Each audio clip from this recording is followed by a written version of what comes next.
I wonder often if there's any relationship between guilt and gold. That the love of money is the root of evil. It's a very true saying. Because you see, I was saying yesterday that the difference between having a job and having a vocation is that a job is some unpleasant work you do in order to make money, with the sole purpose of making money. There are plenty of jobs because there is still a certain amount of dirty work that nobody wants to do, and that therefore they will pay someone to do it. There is essentially less and less of that kind of work because of mechanization. But if you do a job with the sole purpose of making money, you are absurd. Because if money becomes the goal, and it does when you work that way, you begin increasingly to confuse it with happiness or with pleasure. Yes, one can take a whole handful of crisp dollar bills and practically water your mouth over them. But this is kind of a person who is confused, like a Pavlov dog, who salivates on the wrong bell.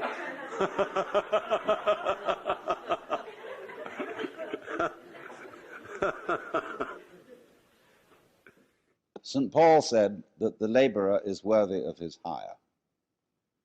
I, as a philosopher, mere philosopher, dealing in higher things, always insist that I be paid for my work. And I get the highest fee I can get.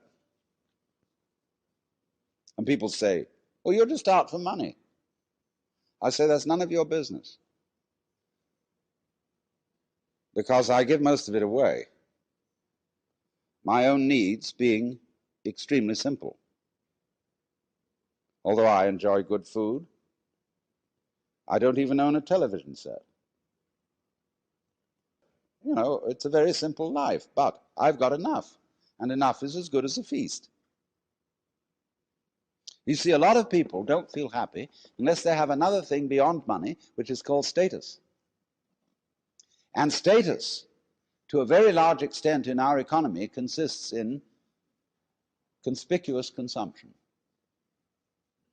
In having this thing and that thing and the other thing, in having a swimming pool, a Ferrari, certain kind of clothes, and a certain kind of house with an enormous round-style picture window, and so on and so on and so on.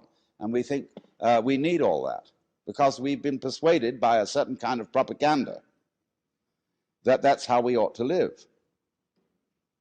Because we haven't asked ourselves whether that was what we really wanted. In other words, we've been propagandized into thinking what we wanted. I remember my daughter, when she was in high school, insisted that she had to have a certain number of cashmere sweaters. In those days, I couldn't afford them.